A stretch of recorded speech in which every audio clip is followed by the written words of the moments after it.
ప్రభు అయినటువంటి యేసుక్రీస్తు వారు కొండ మీద చేసినటువంటి ప్రసంగములో 5, 6, 7 అధ్యాయాల్లో వ్రాయబడిన విషయాలు మనము గత వారాలుగా ధ్యానం చేసుకుంటూ ఉన్నాము. పోయిన వారంలో 6వ అధ్యాయము మొదటి వచనము నుండి 4వ వచనం వరకు వ్రాయబడిన విషయాలు ధ్యానం చేసుకుని ఉన్నాం. ఈ 6వ అధ్యాయంలో మొదటి వచనము నుండి 18వ వచనము వరకు ప్రభు అయినటువంటి యేసుక్రీస్తు వారు 3 విషయాలు తెలియజేశారు. ఒకటి, ధర్మకార్యాల గురించి చెప్పారు. రెండవది, ప్రార్థన గురించి చెప్పారు. మూడవదిగా ఉపవాసము. అందరు చెప్పండి. ఒకటి, మూడవది ఉపవాసం. ఈ 3 కూడా ముందేం చెప్పారు అంటే ఎలా చెయ్యకూడదో చెప్పారు. అంతే కదా? ధర్మకార్యాలైనా, ప్రార్థన అయినా, ఉపవాసమైనా ముందేం చెప్పారు? ఎలా చెయ్యకూడదో చెప్పారు. తర్వాత ఎలా చేయాలో చెప్పారు.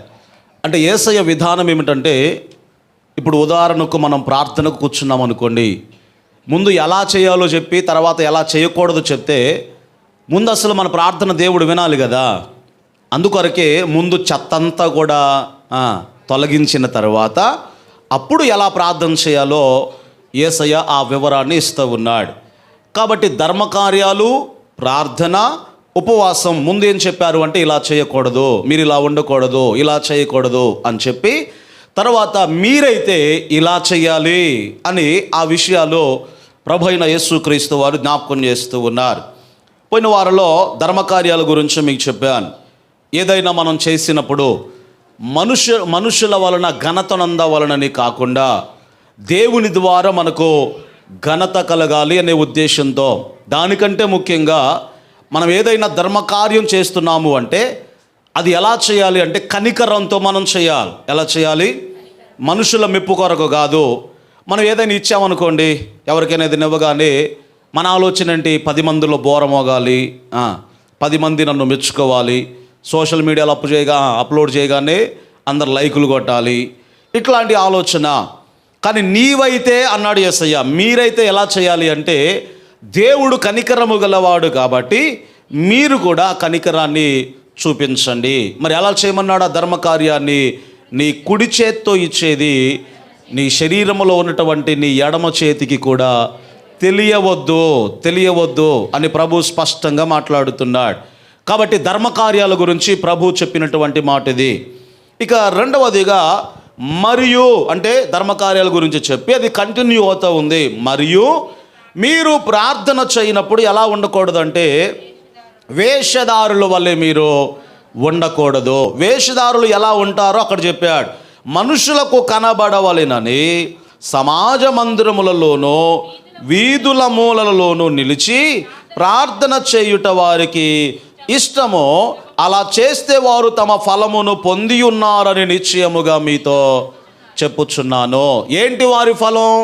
మనుషుల ద్వారా మెప్పు కావాలి అనుకున్నారు. అలా చేయడం ద్వారా మనుషుల ద్వారా వారికి ఏమొచ్చింది? మెప్పు వచ్చింది. అంటే ప్రార్థన అంటే ఎలాగునా 10 మంది ఉన్నప్పుడు గంభీరంగా నోరు తిరగని మాటలన్నీ కలిపేసి, లేకపోతే పవర్ఫుల్ ప్రేయర్ అనుకోవాలని చెప్పేసి ఇంకేదో మనం యాడ్ చేసి అలా చేసామనుకోండి, ఇంకా ప్రభు ఏమన్నాడు? వారు దీర్ఘంగా వ్యర్థమైన మాటలన్నీ కలిపేసి అలా ప్రార్థన చేయడం ద్వారా వారి మనవి వినబడుద్ది అని వారు అనుకుంటారు. కానీ పరలోకమందున్నటువంటి మీ దేవుడు మీ ప్రార్థన వినాలి అంటే దేవుడు ఏం చూస్తాడు? నువ్వు ఎంత మాటలు పలికావు, లేకపోతే నీ నోరు తిరగని మాటలు కలిపావు, ఎంత గంభీరంగా నువ్వు ప్రార్థన చేశావు, ఇది ఆయన చూడడు. కానీ మన అంతరంగాన్ని ఆయన చూస్తాడు. అంటే మీరు ఎక్కువసేపు ప్రార్థన చేయొద్దని నేను చెప్పడంలా, వ్యక్తిగతంగా మీరు దేవుని సన్నిధిలో ఎంతసేపు అయినా గడపండి, మంచిదే. కానీ దేవుడు మన అంతరంగాన్ని చూసి ఆయన జవాబిస్తాడు.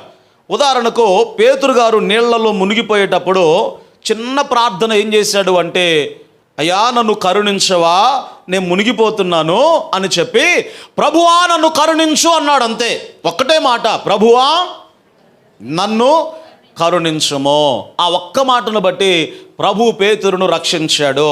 శిలువ మీద ఉన్నటువంటి దొంగ ఆయన యేసయ్య సన్నిధిలో ప్రార్థన చేస్తే ఏమన్నాడు అంటే, ప్రభువా నీవు నీ రాజ్యముతో కూడా వచ్చినప్పుడు నన్నొకసారి జ్ఞాపకం చేసుకో అంటే అక్కడ సమయం లేదు. ఆ వ్యక్తి మార్పు చెంది పశ్చాత్తాపపడి చిన్న మాట ప్రార్థన చేశాడు. అంటే దేవుడు ఏం చూస్తాడు మొదటిగా అంటే, నీ దీర్ఘమైన ప్రార్థన కంటే ముందు నీ మనస్సును ఆయన చూస్తాడు. ఏ హృదయంతో నువ్వు ప్రార్థన చేస్తున్నావో ఆ హృదయాన్ని దేవుడు చూస్తాడు. కాబట్టి అది దీర్ఘమైన ప్రార్థన అయినా, అది క్లుప్తమైనటువంటి ప్రార్థన అయినా దేవుడు అంతరంగాన్ని ఎరిగినవాడు. అందుకొరకే సమాజంలో ప్రార్థనలు ఎలా ఉండాలి అంటే క్లుప్తంగా ఉండాలి, వ్యక్తిగత ప్రార్థనలో దీర్ఘంగా అధికంగా ఉండాలి. జాగ్రత్తగా గమనించండి. దీర్ఘంగా అంటే అది కూడా దీర్ఘం చేస్తే దేవుడు వింటాడని ఉద్దేశంతో కాదు. నీకున్నటువంటి సమస్యను బట్టి దీర్ఘంగా నువ్వు ప్రార్థన చేయి, కానీ దేవుడు హృదయాంతరంగాన్ని ఎరిగినవాడు కాబట్టి ఆ హృదయము సరి అయినటువంటి రీతిలో ఉంచి దేవుని సన్నిధిలో మనము ప్రార్థించబద్ధులమై ఉన్నాం. కాబట్టి మీరు ప్రార్థన చేయనప్పుడు ఎలా ఉండకూడదట, వేషధారుల వలె మీరు ఉండవద్దు అన్నాడు. ఇక్కడ కూర్చున్న వారు ఎంతమంది ప్రార్థన చేస్తున్నారు, ఎంతమంది దేవునితో సంభాషిస్తున్నారు ప్రతిదినము కూడా? ప్రార్థన అంటే ఏంటో తెలుసా? మాట్లాడటం అంటే వన్ సైడే, దేవునితో సంభాషించుట. ఏం చెప్పండి? సంభాషణ అంటే ఏంటి?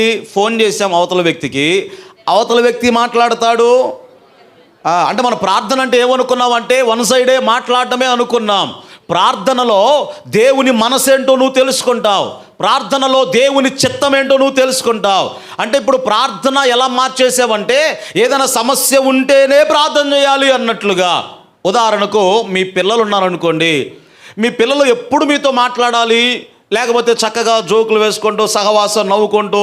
ఇప్పుడు కొంతమంది పిల్లలు తల్లిదండ్రులతో ఆడుకుంటారు, అవునా కదా, చాలా సరదాగా ఆడుకుంటూ ఉంటారు. అలా ఉండాలని కోరుకుంటారా? ఓన్లీ అవసరం వచ్చినప్పుడే ఏదైనా అడగాలని కోరుకుంటారా? నానా ఫీజు కట్టాలి, ఇక అంతే, మళ్ళీ ఆ రోజంతా ఏం మాటలేదు, ఇక అంతేనా? తర్వాత నాన్న నాకు బిస్కెట్ కావాలి, ఇంకా మళ్ళీ ఆ రోజంతా మాటలు లేవు, ఇక అంతేనా? అట్లా కోరుకుంటారా? ఏం కోరుకుంటారు తల్లిదండ్రులు? పిల్లలతో గడపాలి, పిల్లలు కూడా తల్లిదండ్రులతో గడపాలి అని కోరుకుంటారు. మరి మనం ఏం చేస్తున్నాము? అవసరం వచ్చినప్పుడే దేవా ఇది కావాలి, ఇక అంతే, మళ్ళీ తర్వాత మళ్ళీ లేదు, ప్రార్థన లేదు. ప్రార్థన అలా మార్చేసాం మనం. ప్రార్థన అంటే అది కాదు, దేవునితో సంభాషించుట. నువ్వు దేవుని అడగాలి, అడగడం ద్వారా దేవుని మనస్సు ఏంటో, దేవుని చిత్తం ఏంటో దేని ద్వారా తెలుసుకుంటావు అంటే ప్రార్థన ద్వారా తెలుసుకుంటావు. ఈరోజు ఇప్పుడు ప్రార్థన చేయని వారి గురించి నేను మాట్లాడుతున్నాను. పిల్లలు ఉన్నారనుకోండి, ఎవరైనా తల్లిదండ్రులు నా పిల్లోడు మోగోడులాగా చెవిటోళ్ళలాగా ఉండాలి అని ఎవరైనా కోరుకుంటారా? ఎవరైనా కోరుకుంటారు? అట్లాగునా మాట్లాడాలి, నేను చెప్పేది వినాలి అని కోరుకుంటారు, అవునా కదా? మరి ఇప్పుడు ఎంతమంది ప్రార్థన చేయకుండా ఉన్నారు అంటే చాలామంది ఉన్నారు. వీళ్ళందరూ కూడా దేవుని పిల్లలే, కానీ ఈ దేవుని పిల్లలైన వారు ఎలా ఉన్నారంటే మోగవారుగా ఉన్నారు. ఎలా ఉన్నారు? దేవునితో మాట్లాడలేనటువంటి వారు. తర్వాత రెండవది, దేవుడు చెప్పేది కూడా వినకుండా ఉన్నారు అంటే మోగవారు. రెండవది వీళ్ళెవరు? చెవిటివారు. వీళ్ళ వలన తండ్రికి సంతోషము, ఆనందం అనేది ఉండదు. కాబట్టి ప్రార్థన అంటే నీ అవసరాలు పట్టుకొని వెళ్ళడమే కాదు. అదే ప్రభు ఇక్కడ చెప్పాడు. ప్రభు నేర్పినటువంటి ప్రార్థనలో ఎన్ని అంశాలు ఉన్నాయి చెప్పగలరా? బైబిల్ చూడకుండా చెప్పండి ఒకసారి. ప్రభు నేర్పినటువంటి ప్రార్థనలో మీకు ఏలు కూడా చూపిస్తున్నా, 6 అంశాలు. 7 అంటే ఇది కూడా లెక్క పెట్టారా ఏంది? 6 అంశాలు ఉన్నాయి. మొదటి 3 దేవునివి, రెండవ 3 మనకు సంబంధించినవి. మొదటి 3 అంశాలు దేవునికి సంబంధించినవి, రెండవ 3 అంశాలు మనకు సంబంధించినవి. అంటే ప్రార్థనలో మొదటి స్థానము, ప్రథమమైన స్థానం ఎవరిదై ఉండాలి అంటే దేవునిదై ఉండాలి. ప్రార్థనలోనే కాదు, మన జీవితంలో కూడా, ప్రతి విషయంలో కూడా ప్రథమమైనటువంటి స్థానం ఎవరిదై ఉండాలి అంటే దేవునిదై ఉండాలి. ఆమెన్ చెప్పండి గట్టిగా. కనుక ప్రభునందు ఆత్మీయులరా, ప్రథమ స్థానము దేవునికి మనం ఇచ్చినప్పుడు, యాక్చువల్గా సాధారణంగా ఏదైనా సమస్య రాగానే వెంటనే మోకాళ్ళు వేసి ఆ సమస్య దేవునితో చెప్తాం కదా. అంటే ముందు నువ్వు దేవుని పెడుతున్నావా, సమస్యను పెడుతున్నావా? మోకాళ్ళే కానీ నీ బాధ అంతా దేవుడికి చెప్తున్నావు కదా. ముందు నువ్వు సమస్యను పెడుతున్నావా, దేవుని పెడుతున్నావా? సమస్యను పెట్టినట్టు కదా. కానీ ప్రభు ఏమి నేర్పించాడు మనకు? ప్రార్థన. దేవా, నీ నామము పరిశుద్ధపరచబడాలి, నీ రాజ్యము రావాలి, నీ చిత్తము జరగాలి, అప్పుడు నాకు అన్నం పెట్టవా అని. ఆ తర్వాత రెండవ భాగాన్ని ప్రభు మనకు నేర్పించాడు. అంటే నీ సమస్య కంటే ముందు ఎవరిని పెట్టాలి? దేవుణ్ణి ఉంచాలి. అలా ఉంచితే నీకు సమస్యలు రావని చెప్పడం లేదు, కానీ ప్రతి సమస్యలో కూడా దేవుడు కలగజేసుకుంటాడు. అర్థమైన వారు ఆమేన్ చెప్పండి గట్టిగా. సమస్యలు రావని బైబిల్ ఎక్కడ చెప్పలా. 34వ కీర్తన చదవండి ఒకసారి. 19వ వచనములో మీరు చదువుకుంటే 34వ కీర్తన 19వ వచనములో వ్రాయబడినటువంటి మాట, నీతిమంతునికి కలుగు ఆపదలు అనేకములు. 34:19, నీతిమంతునికి కలుగు ఆపదలు అనేకములు, వాటన్నిటిలో నుండి యెహోవా వానిని విడిపించును. అందరు చెప్పండి ఈ మాట. నీతిమంతునికి కలుగు ఆపదలు అనేకములు అయినను వాటన్నిటి నుండి యెహోవా వానిని విడిపించును. ఇప్పుడు సమస్యలు వస్తాయన్నాడా, రావన్నాడా? ఎవరికి వస్తాయన్నాడు? నీతిమంతులకి ఎన్ని వస్తాయట? కొన్ని కాదు, అనేకమైన సమస్యలు వస్తాయి. అయినను వాటన్నిటి నుండి ఆయన వానిని విడిపించును. కాబట్టి నీ జీవితంలో సమస్య కలిగినప్పుడు ఆ సమస్యకు ముందు ఎవరిని పెట్టాలి అంటే దేవుని ఉంచాలి. ఒకవేళ ఆలస్యం కావచ్చు, అర్థమైందా? ఏ సమస్య కొరకైతే నువ్వు ప్రార్థన చేస్తున్నావో, యేసు క్రీస్తు వారు గెత్సెమనే తోటలో సమస్య కొరకు ప్రార్థన చేశాడు. ఏది? ఆ మార్గం కాకుండా, సిలువ మార్గం కాకుండా ఇంకో మార్గం ఏమైనా ఉన్నదా? ఎందుకొరకు? లోకమంతటి పాపం ఆయన మీద మోపబడినప్పుడు తండ్రి అయిన దేవుడు అతని చేతిని విడిచిపెడతాడు. కాబట్టి ఆ మార్గాన్ని వెళ్ళడం యేసయ్యకు ఇష్టం లేదు. దాని కొరకు ప్రార్థన చేశాడట. ఎన్నిసార్లు ప్రార్థన చేశాడు?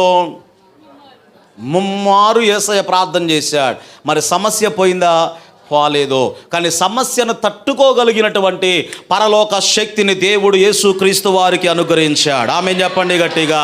నీ సమస్య పోవచ్చు, పోకపోవచ్చును, కానీ దేవుడు దానిని తట్టుకొనగలిగినటువంటి తన కృపను ఆయన ఇస్తాడు. ఒకవేళ అది పోవాలి అంటే దేవుడు తగిన సమయమందు, అర్థమైందా? తగిన సమయమందు దేవుడు దానిని తొలగిస్తాడు. అంతవరకు ఈ సమస్యకు ముందు ఎవరిని పెట్టాలి అంటే దేవుణ్ణి పెట్టాలి. దావీదు ముందు గొల్యాతు లాంటి ఒక సమస్య ఉందండి. దావీదేమో చిన్నపిల్లోడు, గొల్యాతేమో 6 మూరలో ఒక జానుడు ఉన్నాడు. పెద్ద సమస్య. కానీ దావీదుకు తెలుసు, నా ముందు ఉన్న సమస్య పెద్దదే, కానీ నా దేవుడు ఆ సమస్య కంటే పెద్దవాడు అని దావీదు గ్రహించాడు. కాబట్టి ఏమన్నాడు? యుద్ధం చేసేది నేను కాదు, నా దేవుడే అన్నాడు. ఆమేన్ చెప్పండి గట్టిగా. అది సమస్యకు ముందు ఎవరిని పెట్టాలి? అయ్యా నాకు అన్నం కావాలయ్యా అంటే అన్నం లేదు, నీకు సమస్య. కానీ దానికి ముందే ఏమి నేర్పించాడు? నీ నామము, నీ రాజ్యము, నీ చిత్తము. అందుకొరకే ఇదే అధ్యాయములో ఎండింగ్ వచనములో ప్రభు ఏమన్నాడు తెలుసా? మొదట నా నీతిని, నా రాజ్యమును మీరు వెదకండి, అటు తర్వాత అవన్నీ కూడా మీకు. అంటే మొదట ఏముండాలి?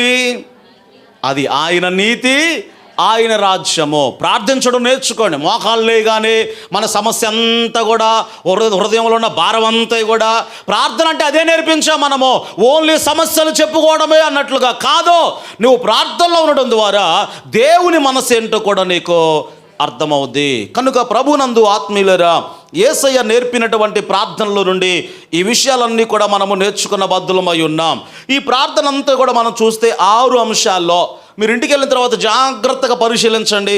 ఎందుకంటే 7-5 నిమిషాలు పట్టుద్ది పరిశీలించడానికి. నేను పరీక్షించాను కాబట్టి చెప్తున్నా. ఇందులో నేను అనే పదం కానీ, నా అనే పదం కానీ, నా యొక్క అనే పదం కానీ ఎక్కడ కూడా లేదు. ఉందంటారా? నేను, నా యొక్క అనే పదం ఎక్కడ కూడా లేదు. మరి ఏముంది? మేము, మా అంటే కలుపుకొని. అంటే నీ గురించే కాదు నువ్వు ప్రార్థన చేసేటప్పుడు. ఎవరి గురించి ప్రార్థించాలి అంటే ఇతరుల గురించి ప్రార్థించాలి అని యేసయ్య నేర్పిస్తూ ఉన్నాడు. ఆమేన్ చెప్పండి గట్టిగా. ఇన్ని ఉన్నాయండి ఈ యొక్క భాగంలో. అంతేగాని ఇదంతా పక్కన పెట్టేసి ఏదో మంత్రంలాగా పరలోకమందున్న మా తండ్రి అని నువ్వు 1000 సార్లు చెప్పినా ప్రయోజనం ఉండదు. ఇప్పుడు కొన్ని చర్చిలో చెప్పేది అదే కదా, నువ్వు 1000 సార్లు మైకులో చెప్పిన ప్రయోజనం అనేది ఉండదు. అందులో ఉన్న ఆంతర్యం ఏంటో నీకు అర్థం కావాలి. కాబట్టి స్టార్టింగ్లోనే ప్రభు ఏం చెప్పాడు అంటే పరలోకమందున్న మా తండ్రి. పోయిన వారం మీకు చెప్పా కదా, మన తండ్రి ఎక్కడున్నాడు అంటే, గట్టిగా చెప్పండి, ఎక్కడున్నాడు? పరలోకములో ఉన్నాడు. శరీర సంబంధమైన తండ్రుల గురించి నేను మాట్లాడటం లేదు. మన తండ్రి అంటే దేవుడు. ఎంత స్పష్టంగా ప్రభువు చెప్పాడు అంటే, పాత నిబంధనలో భక్తులు ఉన్నారు చూసారా, అబ్రహాము కానీ, మోషే కానీ, దావీదు కానీ, సమూయేలు కానీ, లేకపోతే ఇట్లాంటి యోసేపు అనబడిన భక్తుడు కానీ, ఈ భక్తులందరూ కూడా ఎవరిని చూసినా యాహ్వే లేకపోతే ప్రభువా, దేవా, యెహోవా అని పిలుస్తారే తప్ప తండ్రి అని పిలిచే అధికారం వారికి లేదండి. పాత నిబంధన భక్తులు ఎవ్వరు కూడా దేవుణ్ణి తండ్రి అని పిలిచిన వారు లేరు. కానీ ఎంత యోగ్యత ప్రభు మనకి ఇచ్చాడో, యేసు క్రీస్తు వారు తండ్రిని ఎలా పిలుస్తూ ఉన్నాడో, క్రీస్తును నమ్మిన వారు కూడా తండ్రి అని పిలిచేటువంటి అధికారాన్ని దేవుడు మనకు అనుగ్రహించాడు. తండ్రి అని పిలిచినప్పుడల్లా మన ఫీలింగ్ ఏంటో తెలుసా? నేను అనాథన కాను, పరలోకమందు నా కొరకు ఒక తండ్రి ఉన్నాడు. ఆమేన్ చెప్పండి గట్టిగా. అది తండ్రి అని పిలిచినప్పుడల్లా కూడా ఆ ఫీలింగ్ మనకు వస్తూ ఉంటుంది. కనుక ఇక్కడ రాయబడిన మాట పరలోకమందున్న మా తండ్రి అని దేవుని మనము పిలవాలి అనే విషయాలు జ్ఞాపకం చేస్తూ ఉన్నాడు. ఇక ఆ తర్వాత ఆ ప్రార్థనలోనికి మనం వెళ్తే ప్రభు నేర్పించినటువంటి ఆ ప్రార్థనలో ఉన్న విషయాలు మనము ధ్యానం చేసుకుందాం. చదవం ఒకసారి. పరలోకమందున్న మా తండ్రి, నీ నామము పరిశుద్ధపరచబడాలి. అందరు చెప్పండి, పరలోకమందున్న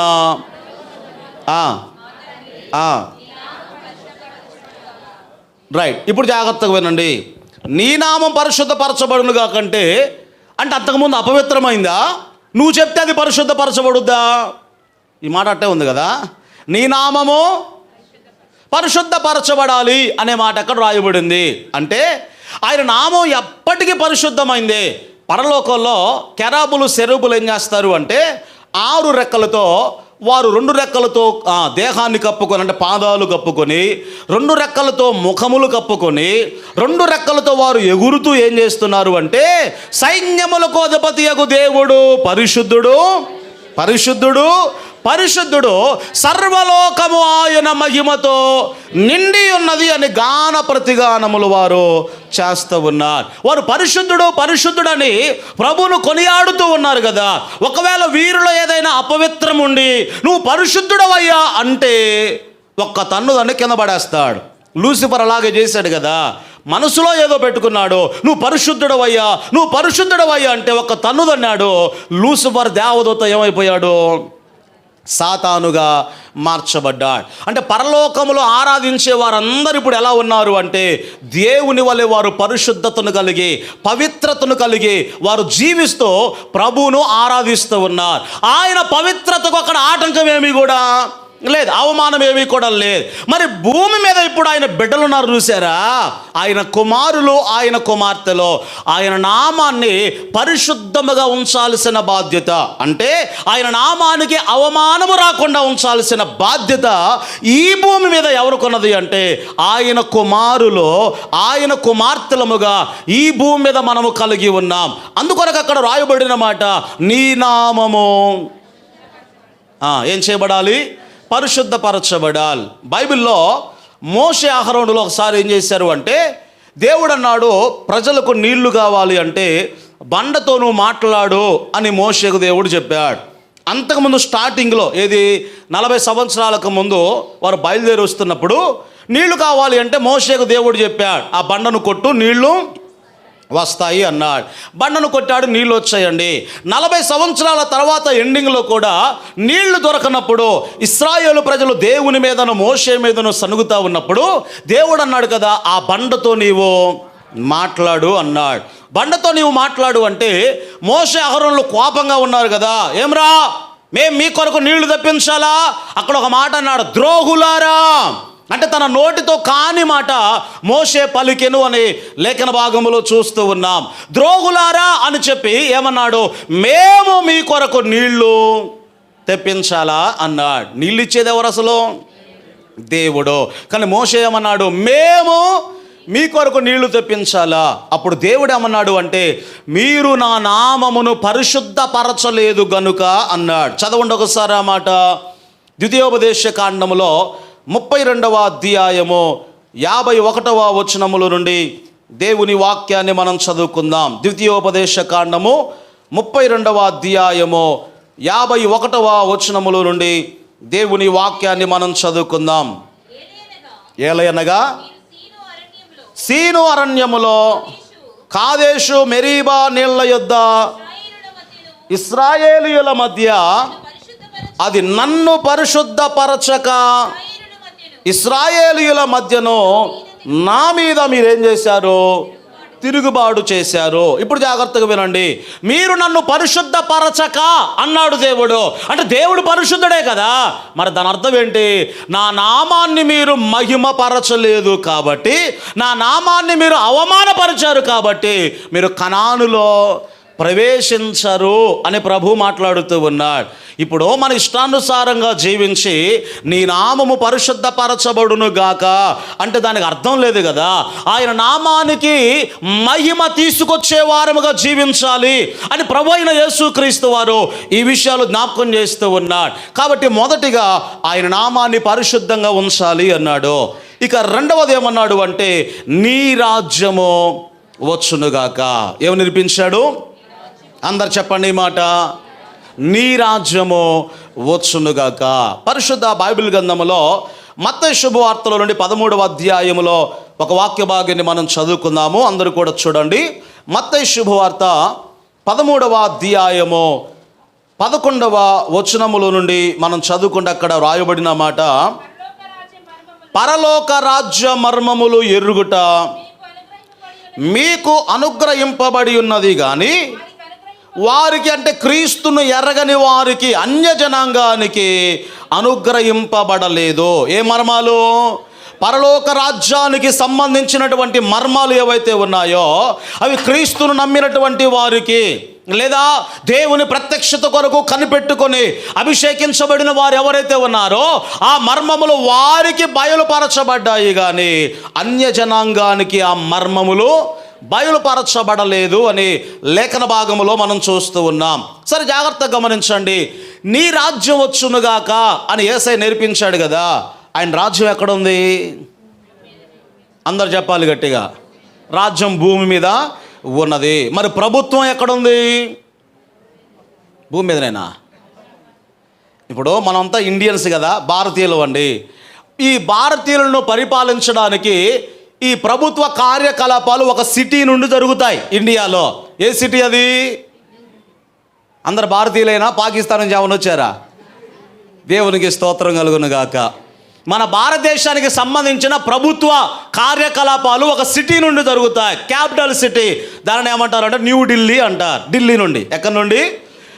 ఢిల్లీ నుండి జరుగుతూ ఉంటాయి. అంటే ప్రభుత్వానికి సంబంధించిన కార్యకలాపాలు. అలాగే రాజ్యం ఇక్కడ ఉంది, ప్రభుత్వం ఎక్కడ ఉందయ్యా అంటే ప్రధానమంత్రి ఎక్కడ ఉంటాడు? ఆయన రాష్ట్రం వేరే రాష్ట్రం అయినా కూడా ప్రధానమంత్రి కాబట్టి ఎక్కడ ఉంటాడు ఆయన? ఢిల్లీలో ఉంటాడండి. అలాగే రాజ్యము పరలోకంలో ఉంది. ఇప్పుడు రాజు కూడా ఎక్కడున్నాడు? అక్కడే ఉన్నాడు.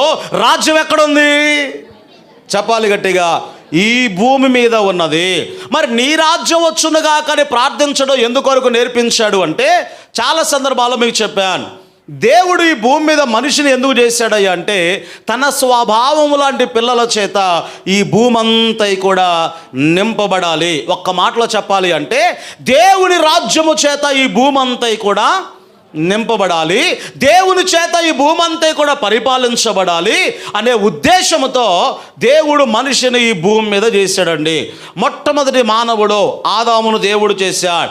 ఆయనలో నుండి అవ్వమును తీశాడు. మీరిద్దరు కూడా నా స్వభావంలో పిల్లలను కనండి, భూమిని మీరు నిండించండి, దానిని మీరు లోపరచుకొనండి అని దేవుడు ఆశీర్వాదాలు ఇచ్చాడు. కానీ దేవుని కుమారుడైనటువంటి ఆదాము, ఆ పదాన్ని ఎందుకు వాడాను అంటే ఈ పదాన్ని ఎక్కడైనా మీరు చూసారా? ఆదాము దేవుని కుమారుడు అనే మాట బైబిల్ ఎక్కడైనా చూసారా మీరు? నానా ఎక్కడ కనపడలేదా? ఆదాము దేవుని కుమారుడు. ఇది ఎక్కడ ఉంటుందయ్యా అంటే లూకా శుభవార్తలో వంశావళుల పేర్లు చెప్పాడు చూసారా. ఆ వంశావళ పేర్లన్నీ చెప్తూ ఇదిగో ఇస్సాకు అబ్రహాము కొడుకు, అబ్రహాము తెరహు కొడుకు, ఇట్లా చెప్పుకుంటూ ఆదాము దగ్గరకు వచ్చాడండి. ఆదాము దేవునికి కుమారుడు అన్నాడు. ఆమెన్ చెప్పండి గట్టిగా. చదవండి ఒకసారి. ఆ రెఫరెన్స్ దొరికిందమ్మా. లూకా శుభవార్త వంశావళ లిస్టులో ఉంటుంది. ఎన్నో అధ్యాయం? 3వ అధ్యాయము 38వ వచనములో రాయబడిన మాట, కేయినాను ఏనోషుకు, ఏనోషు షేతుకు కుమారుడు, షేతు ఆదాముకు కుమారుడు, ఆదాము దేవునికి కుమారుడు. ఇప్పుడు చెప్పండి, ఆదాము ఎవరు? దేవుని కుమారుడు. దేవుని కుమారుడు మొదటి ఆదాము ఈ భూమి మీదకి వచ్చాడు. కానీ అపవాది మాటలకు మోసగించబడి వారిద్దరు కూడా పాపములో అపరాధములో పడిపోయారు. మొట్టమొదటి దేవుని కుమారుడైన ఆదాము ద్వారా ఈ భూమి అంతా ఏం చేయబడింది అంటే శపించబడింది. అయితే అలాగున శపించబడిన కారణాన్ని బట్టి, మనుషులందరూ పాపం చేసిన కారణాన్ని బట్టి అందరికీ మరణము సంప్రాప్తమాయెను అని లేఖన భాగములు చూస్తూ ఉన్నాం. అంటే దేవుని కుమారుడైన ఆదాము ద్వారా, అతని అవిధేయత ద్వారా లోకంలోనికి ఏమొచ్చింది అంటే పాపాన్ని ఆధారం చేసుకొని మరణం వచ్చిందట. ఇప్పుడు ప్రభు అయిన యేసుక్రీస్తు వారు ఎవరు? దేవుని కుమారుడు. అయితే మొదటి దేవుని కుమారుడు ఆదాము, ఆయన అపరాధములో పడ్డాడు, పాపములో పడిపోయాడు. కానీ కడపటి ఆదాము అయినటువంటి ప్రభువైన యేసుక్రీస్తు వారు దేవుని కుమారుడిగా లోకానికి వచ్చాడు. ఆయన ఏ పాపము కూడా చేయలేదు. మొదటి ఆదాము అవిధేయతను బట్టి లోకం శపించబడితే, కడపటి ఆదామైన క్రీస్తు విధేయతను బట్టి మనుషులందరూ కూడా నీతిమంతులుగా మార్చబడి అందరూ ప్రభువునందు బ్రతికించబడుతూ ఉన్నారు. ఆమేన్ చెప్పండి గట్టిగా. దేవుని కుమారుడైన ఆదాము ద్వారా అందరూ మృతులు అంటే అందరూ చంపబడుతున్నారు. దేవుని కుమారుడైన క్రీస్తు ద్వారా మనుషులందరూ కూడా బ్రతికించబడుతున్నారు. కాబట్టి అక్కడ దేవుని రాజ్యం అనేది స్టార్ట్ అయిపోయింది. కానీ ఎప్పుడైతే మొదటి ఆదాము పాపం చేశాడో, దేవుని రాజ్యం అనేది ఏదైతే ఉందో అది అపవాది చేతిలోనికి వెళ్ళిపోయింది. అప్పటిదాకా ఇది సింహం, ఇది పులి, ఇది చేప అని పేర్లు పెట్టినటువంటి ఆదాము ఇప్పుడు సింహాలకు భయపడటం మొదలుపెట్టాడు, పులికి భయపడటం మొదలుపెట్టాడు. అంటే తన నుండి తనకే కాదు, ప్రకృతి నుండి కూడా తనకేమొచ్చిందట? ఎడబాటు వచ్చింది. కానీ ఈరోజు మనోళ్ళు ఏం చెప్పుకుంటున్నారు? నేను సింహాన్ని, నేను పులిని అంటారు చూసారా. అసలు సింహానికి పేరు పెట్టింది ఎవరు? మిమ్మల్ని ఒక ప్రశ్న అడుగుతా, సింహం గొప్పదా మనిషి గొప్పడా? ఏమండి, ఇప్పుడు మనిషి అవసరమైతే సింహాన్ని సర్కస్సులో ఏం చేస్తాడంటే కూర్చో అంటే కూర్చుంటుంది, నిలబడు అంటే నిలబడుద్ది. సింహం మనిషిని అట్లా చేయగలదా? చేయలేదు. సర్కస్ నేర్పించి ఏది చేయలేదు. అంటే సింహానికి పేరు పెట్టిన వాడు ఎవరై అంటే మనిషే. మరి ఎడబాటు ఎందుకు వచ్చింది? పాపం చేయటాన్ని బట్టి. కానీ బైబిల్లో మీరు చదువుకుంటే దేవుని కుమారుడైన ప్రభు అయినటువంటి యేసుక్రీస్తు వారి లోకానికి వచ్చాడు. ఏ రాజ్యం అయితే పాడైపోయిందో ఆ రాజ్యాన్ని మరలా స్థాపించాడు. ఆయన స్థాపించి ఆయన మాత్రమే కాదు, నాలాంటి వారు ఈ భూమి మీద ఉండాలి అనే ఉద్దేశంతో నాలాగా బ్రతకండి అని పరలోకానికి వెళ్ళిపోయాడు. ఇప్పుడు దేవుని రాజ్యం ఎక్కడుంది అంటే ఈ భూమి మీదనే ఉన్నది. యేసయ్యలాగా బ్రతికేటువంటి ఆయన కుమారులు, ఆయన కుమార్తెలు. మనం ప్రార్థన చేసినప్పుడల్లా ఇప్పుడు ఏం చెప్పాలి? అయ్యా నీ రాజ్యము రావాలి. ఆమేన్ చెప్పండి గట్టిగా. అంటే ఏంటి? ఆయన రాజ్యము విస్తరించబడాలి. యేసుక్రీస్తు వారు తన రెండవ రాకడలో ఆయన వచ్చినప్పుడు ఈ భూమి మీద ఎవరుంటారు అంటే ఆయనతో పాటు నీతిమంతులు ఉంటారండి. ఎన్ని సంవత్సరాలు పరిపాలన చేయబోతున్నాడు అంటే 1000 సంవత్సరాలు పరిపాలన చేయబోతున్నాడు. మొట్టమొదటిగా ఏదేను వనములో ఆదాము పాపం చేయకముందు పరిస్థితి ఎలా ఉందో అప్పుడు పరిస్థితి కూడా అలాగే ఉంటుందట. యెషయా గ్రంథంలో ఒక మాట రాయబడి ఉన్నది, మిడునాగు పుట్ట మీద చిన్నపిల్లవాడు ఆడుకుంటాడు. ఆ తర్వాత కోడిదోడ, సింహము, తోడేలు ఇవన్నీ కలిసి ఆడుకుంటాయి. ఏ మృగము కూడా ఏ మనిషికి హాని చేయదు. గల కారణం ఏమిటాయి అంటే అది దేవుని రాజ్యము, అది నీతిమంతుల పరిపాలన కాలము. గడిగా చప్పలు కొడుతూ ప్రభునామాన్ని గణపరచుదా.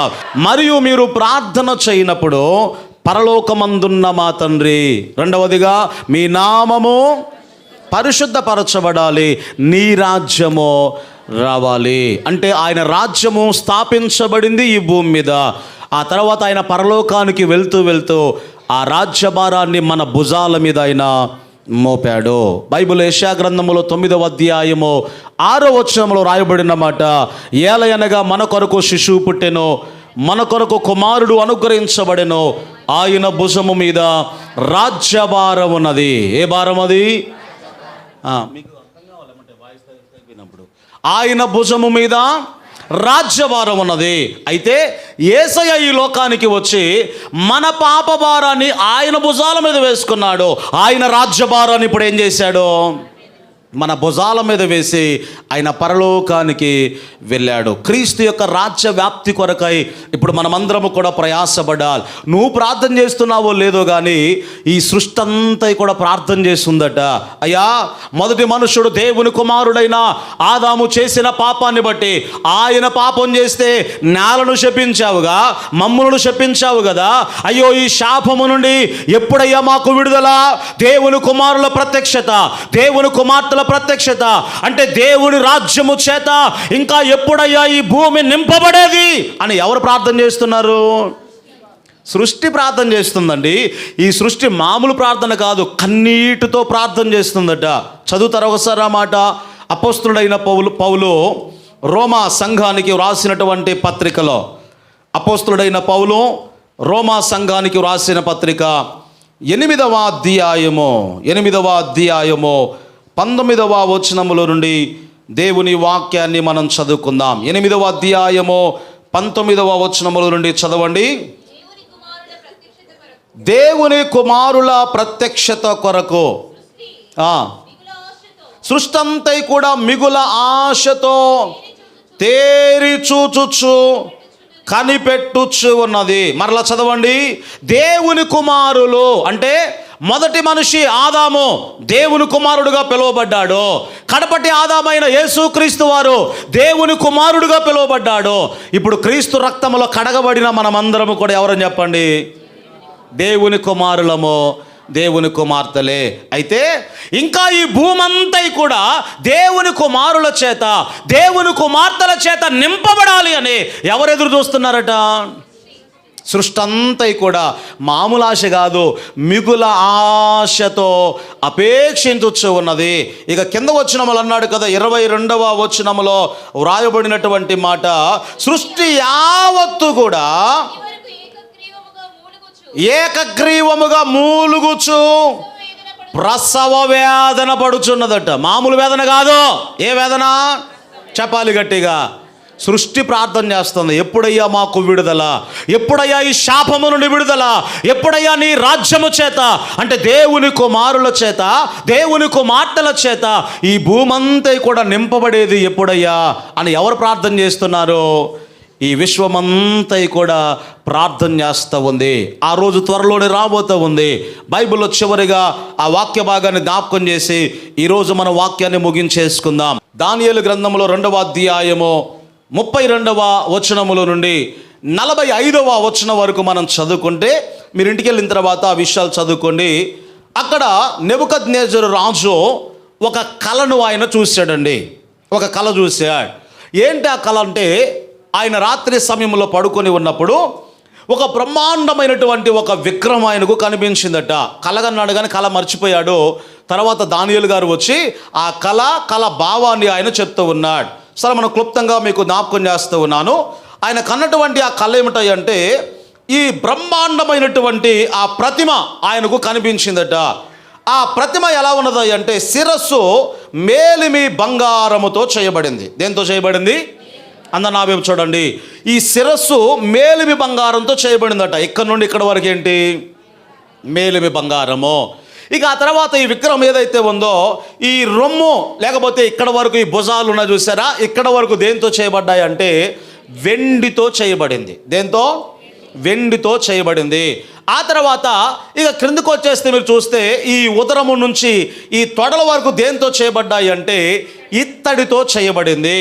ఆ తర్వాత ఈ మోకాళ్ళు ఏవైతే ఉన్నాయో ఈ మోకాళ్ళు ఇనుముతో చేయబడ్డాయి. ఇక కింద పాదాలు ఏవైతే ఉన్నాయో ఒక భాగమేమో మట్టి, ఇంకో భాగమేమో ఇనుము. అమ్మ మీకు అర్థమవుతుందా? ఏది చెప్పండి ఒకసారి అమ్మా. మేలిమి బంగారము, ఇవేమో వెండితో చేయబడ్డాయి. తర్వాత పొట్టేమో ఇత్తడితో చేయబడింది. తర్వాత మోకాలేమో ఇనుముతో చేయబడింది. పాదాలేమో ఒక భాగము ఇనుము, ఇంకో భాగము మట్టి. భవిష్యత్తును గురించి దేవుడు మాట్లాడుతున్నాడు. ఈ కళ ఆయన ఎప్పుడు కన్నాడు అంటే క్రీస్తు పూర్వం 606 సంవత్సరంలో. క్రీస్తు పూర్వం అంటే యేసయ్య పుట్టడానికి 606 సంవత్సరాల ముందు. ఏమండో అర్థం చేసుకోండి. యేసయ్య పుట్టడానికి ముందు 606వ సంవత్సరంలో ఈ కళ కన్నాడు. ఈ కలభావాన్ని ఇప్పుడు దానియేలు గారు చెప్తున్నాడు. సంవత్సరాలు కూడా గుర్తుపెట్టుకోండి. ఈ కలభావాన్ని దానియేలు గారు చెప్తూ ఏమన్నాడు అంటే, రాజా, ఈ మేలిమి బంగారం ఎవరో కాదు, ప్రస్తుతము నీ పరిపాలనకు అది సాదృశ్యముగా ఉన్నది. అంటే ఏ పరిపాలనది? నెబుకద్నెజర్ రాజు అండి. ఏ పరిపాలనది? బబులోను సామ్రాజ్యము. ప్రపంచాన్ని అప్పుడు ఏలుబడి చేస్తూ ఉంది బబులోను సామ్రాజ్యము. అయితే నీ పరిపాలన తర్వాత దానికంటే ఒక బలహీనమైనది. ఇప్పుడు వెండి గొప్పదా, బంగారం గొప్పదా? రైట్, దానికంటే బలహీనమైనది. అయితే పోల్చడం అట్లా పోల్చాడు కానీ, అంటే కొంచెం కల్తీ అట్లా వచ్చేస్తున్నా. బంగారం పోయింది, ఇప్పుడు ఏమొచ్చేసింది? వెండి దగ్గరకు వచ్చేసిందండి. దానికంటే ఇంకో రాజ్యం వస్తావు చూసావా? ఈ రాజ్యం ఏం చేస్తాయి అంటే నీ రాజ్యాన్ని కూల్చివేస్తుంది. అంటే సైన్యములో కానీ శక్తిలో కానీ అది చాలా ఉన్నతమైనది కాబట్టి నీ రాజ్యాన్ని కూల్చేస్తుంది. తర్వాత ఇంకో రాజ్యం వస్తుంది అన్నాడు. బబులోను సామ్రాజ్యం ఎంతకాలం అంటే క్రీస్తు పూర్వం 606 నుండి 536 వరకు బబులోనీయులు పరిపాలన చేశారు. అంటే 70 సంవత్సరాలు. ఎన్ని సంవత్సరాలు? 70 సంవత్సరాలు పరిపాలన చేశారు. ఈ 70 సంవత్సరాల తర్వాత ఆ తర్వాత వెండి ఎవరో తెలుసా? మాదీయ పారసీకులు అన్నారు. ఎవరు చెప్పండి? మాదీయ పారసీకులు. వీళ్ళెప్పుడు పరిపాలన చేశారు అంటే క్రీస్తు పుట్టడానికి 536వ సంవత్సరంలో వారు ఆరంభించి 330వ సంవత్సరం వరకు, అంటే సుమారుగా 206 సంవత్సరాలు పరిపాలన చేశారట. ఎవరు? వెండి అంటే మాదీయ పారసీక రాజ్యము. అంటే దానియేలు గారి కలభావాన్ని చెప్తున్నప్పుడు ఇవన్నీ కాలేదు, భవిష్యత్తు చెప్తున్నాడు ఆయన. ఈ మేలిమి బంగారం అంటే నీవే రాజా, నీ తర్వాత ఇంకో రాజ్యం వస్తుంది అన్నాడు. అయితే చరిత్రలో మీరు చూస్తే వారు పరిపాలించినట్లుగా చరిత్ర ఆధారాలు ఉన్నాయి. ఇదేంటి చెప్పండి? వెండి. ఏ సంవత్సరంలో? 536 నుండి 330 వరకు వారు పరిపాలన చేశారండి. ఇక ఆ తర్వాత ఏమిటాయంటే ఉదరం దేంతో చేయబడింది? చెప్పాలి గట్టిగా. ఇత్తడి. ఏంటి ఇత్తడి అంటే గ్రీకు సామ్రాజ్యం ఎప్పుడు స్థాపించబడిందంటే క్రీస్తు పూర్వము 330వ సంవత్సరంలో స్థాపించబడింది. అంతేనా టీచర్ గారు? గ్రీకు సామ్రాజ్యము 330వ సంవత్సరంలో స్థాపించబడింది. అంతకుముందు ఉన్నారు గ్రీకులు, కానీ అలెగ్జాండర్ చక్రవర్తి వచ్చిన తర్వాత ఆ సామ్రాజ్యం ఎక్కువగా విస్తరించబడింది. ఈ గ్రీకులు ఎంతకాలం పరిపాలన చేశారు అంటే యేసయ్య పుట్టడానికి 30 సంవత్సరాల ముందు వరకు పరిపాలన చేశారట. ఎన్ని సంవత్సరాలు? 330వ సంవత్సరం నుండి యేసయ్య పుట్టడానికి 30 సంవత్సరాల ముందు. అంటే సుమారుగా గ్రీకులు అంటే ఏది? ఉదరము దేంతో చేయబడింది? ఇత్తడి. ఈ ఇత్తడి ఎన్ని సంవత్సరాలు పరిపాలన అంటే 300 సంవత్సరాలు పరిపాలన చేశారండి. ఎన్ని సంవత్సరాలు? గ్రీకు వీరుడు అంటారు చూసారా, అలెగ్జాండర్ చక్రవర్తి యేసయ్య పుట్టడానికి 300 సంవత్సరాల ముందు పుట్టాడు, గ్రీకు సామ్రాజ్యాన్ని స్థాపించాడు. అయితే ముందే దేవుడు చూపించాడు. ఎప్పుడు? క్రీస్తు పూర్వం 600 సంవత్సరంలోనే ఈ నెబుకద్నెజరు రాజు ఈ కలగన్నాడండి. ఆ కలభావాన్ని చెప్తున్నాడు దానియేలు గారు. ఇక క్రీస్తు పూర్వం 30 వరకు ఈ ఉదరము ఇత్తడి గ్రీకులు పరిపాలన చేశారు కదా. ఇక మోకాల దగ్గరకు వద్దాం. ఆ తర్వాత ఏ సామ్రాజ్యము అంటే మోకాలు దేంతో చేయబడింది? చెప్పండి గట్టిగా. ఇనుము. క్రీస్తు పుట్టడానికి 30 సంవత్సరాల ముందు ఏ సామ్రాజ్యం ఉనికిలోకి వచ్చిందంటే రోమా ప్రభుత్వము. ఎవరు చెప్పండి? రోమియులో వారిప్పుడు ప్రభుత్వాన్ని పరిపాలన చేయడము ఆరంభించారు. అంటే రోమ్ నగరం నుండి పరిపాలన ఆరంభించబడింది. అన్ని రోడ్లు కూడా, రవాణా వ్యవస్థకు సంబంధించిన రోడ్లన్నీ కూడా ఈ రోమ్ నగరానికే ఉన్నాయట. అందుకొరకే పౌలు గారు ఏమన్నాడు అంటే రోమ్లో ఉన్న మీకు కూడా సువార్త ప్రకటించడానికి నేను సిద్ధముగా ఉన్నాను అన్నాడు. అంటే ఆయన ఆలోచన ఏంటి? రోమ్ నగరానికి, ప్రపంచానికి అది కేంద్రం కాబట్టి రోమ్ నగరానికి సువార్త పోతే ప్రపంచమంతటికి కూడా సువార్త పోయినట్లే అనుకున్నాడు. అందుకొరకే ఈ రోమ్ నగరానికి సువార్త ప్రకటించడానికి పౌలు గారు వెళ్ళడానికి చాలా ఆసక్తి కనపరిచినట్లుగా లేఖన భాగములో మనం చూస్తూ ఉన్నాం. ఇప్పుడు ఇవన్నీ పోయాయండి. క్రీస్తు పూర్వం 30లో ఉన్నాం ఇప్పుడు మనం. ఎక్కడ మోకాలు ఎంత? క్రీస్తు పూర్వం 30 రోమా సామ్రాజ్యం అనేది మొదలైపోయిందండి. ఇనుమది గుర్తుపెట్టుకోండి. అప్పటి నుండి వారు పరిపాలించడం మొదలుపెట్టారు. యేసయ్య ఆ పరిపాలన కాలంలోనే ఈ భూమి మీద జన్మించాడు. ఆ రోమియుల ద్వారానే ఆయన సిలువ వేయబడ్డాడు. అయితే ఇప్పుడు మోకాళ్ళు ఇనుముతో చేయబడ్డాయి. మరి అప్పటి నుండి పరిపాలన కాలం ఆరంభమైంది కదా. ఇక ఆ తర్వాత కిందికి వెళ్తే పాదాలు దేంతో చేయబడ్డాయి? 2 ఉన్నాయి. ఒక భాగమేమో ఇనుము, ఇంకో భాగమేమో ఇనుము మొత్తం బాలేదట. ఎక్కడుంది ఇప్పుడు? పాదాల్లో ఉన్నది. ఇనుము అంటే ఎవరని చెప్పాను? రోమ్ నగరము. ఇప్పుడు మీరు చూడండి, ప్రపంచ చరిత్రలో క్రైస్తవులు ఎంతమంది ఉన్నారు అంటే, క్రైస్తవ దేశాలు ఎన్ని ఉన్నాయంటే సుమారుగా 60% పైగా ఉన్నాయి. తెలుసా మీకు? క్రైస్తవ దేశాలు ఇటలీ కానీ, బ్రెజిల్ కానీ, ఇంగ్లాండ్ కానీ, అమెరికా కానీ, ఇట్లాంటి దేశాలను చూసారా? క్రైస్తవ దేశాలు 60% పైగా ఉన్నాయి. ఈ 60% పైగా దేశాలు ఉన్న ఈ ప్రపంచ దేశ క్రైస్తవ దేశాలు ఏవైతే ఉన్నాయో ఇవన్నీ ఎవరి గుప్పిట్లో ఉంటాయంటే రోమన్ కథోలిక్ సంస్థ నాయకుడైనటువంటి పోపు గారి చేతిలో ఉంటాయి. ఎవరి చేతిలో? పోప్ అంటారు చూసారా? ఆయన చేతిలో ఉన్నాయండి. ఆయన ఏం చెప్తే క్రైస్తవ దేశాలు అవే చేస్తాయి. మరి ఇప్పుడు ఆయన ఎక్కడి నుంచి పరిపాలన చేస్తున్నాడు అంటే రోమ్ నగరంలో. అందుకొరకే దాన్ని రోమన్ కథోలిక్ అన్నారు. అంటే RCM చర్చ్ అంటారు చూసారా?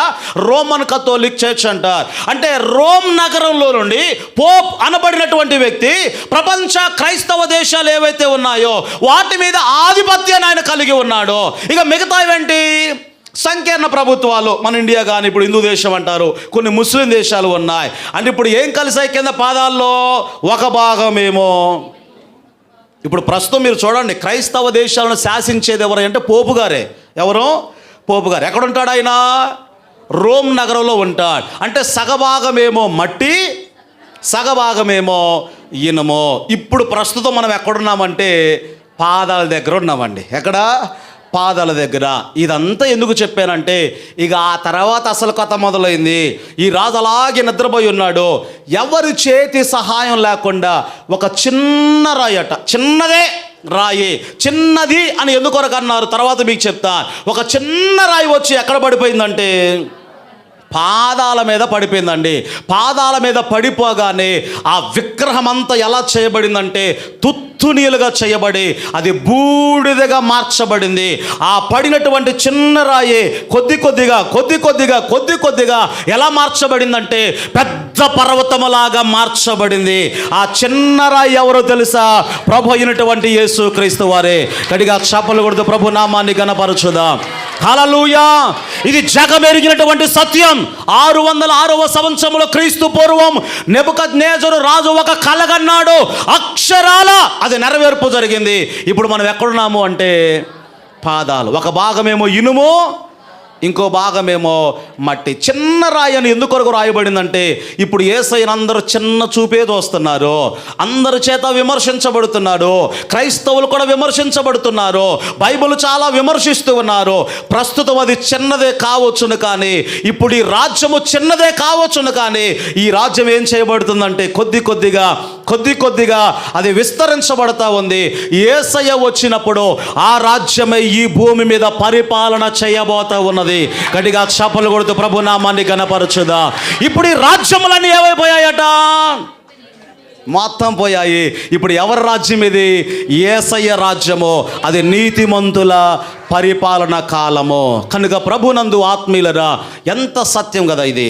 మేలిమి బంగారము, ఆ తర్వాత వెండి, ఆ తర్వాత ఇత్తడి, ఆ తర్వాత ఇనుము, ఇవన్నీ పోయాయి. ఇప్పుడు ప్రస్తుతం ఎక్కడున్నాం చెప్పండి? పాదముల దగ్గర. మరి ఆల్రెడీ ఆ రాయి కూడా వచ్చి పడిపోయిందా? 2000 సంవత్సరాల క్రిందటే ప్రభు అయిన యేసు క్రీస్తు వారు ఈ భూమి మీదకి వచ్చాడు. అందరూ ఆయన చిన్నవాడిగా చూశారు, తృణీకరించారు. కానీ చిన్నవాడిగా చూసినటువంటి ఆ రాయే ఇప్పుడు ఏమైందట? మూలకు తలరాయి ఆయను అని లేఖన భాగములో మనం చూస్తూ ఉన్నాం. అది యేసయ్య యొక్క రాజ్యము. ఆ రాజ్యం కొరకట ఎవరు ఎదురు చూస్తూ ఉన్నారు అంటే ఈ భూమంతా కూడా, అయ్యా ఇంకెప్పుడయ్యా రాజ్యం వచ్చేది, ఇంకెప్పుడయ్యా దేవుని కుమారుల ప్రత్యక్షత, దేవుని కుమార్తెల ప్రత్యక్షత వచ్చేది ఎప్పుడయ్యా అని ఈ భూమంతా కూడా దాని కొరకు ఎదురు చూస్తూ ఉంది. అది మీరు ప్రార్థన చేసినప్పుడల్లా కూడా ఇదే చేయమన్నాడు యేసయ్య. ఏమని? సృష్టి ఎలా ప్రార్థన చేస్తూ ఉందో మనం కూడా యేసయ్యా నీ రాజ్యము వచ్చునుగాక. మూడోదిగా ఏమన్నాడు అంటే నీ చిత్తం పరలోకంలో ఎలా జరుగుతుందో భూమి మీద కూడా అలాగే జరగాలి. పరలోకంలో దేవదూతలు ఆయన చిత్తాన్ని చేస్తూ ఉన్నారు. ఏదైనా చెప్పాడు అంటే తక్షణమే లోబడుతూ ఉన్నారు. మనము కూడా భూమి మీద ఏం చేయాలి అంటే ఆయన చిత్తాన్ని మనము జరిగించాలి. మిగతా విషయాలు వచ్చే వారం ధ్యానం చేసుకుందాం. దేవుని కృప మనందరికీ తోడై నడిపించును గాక.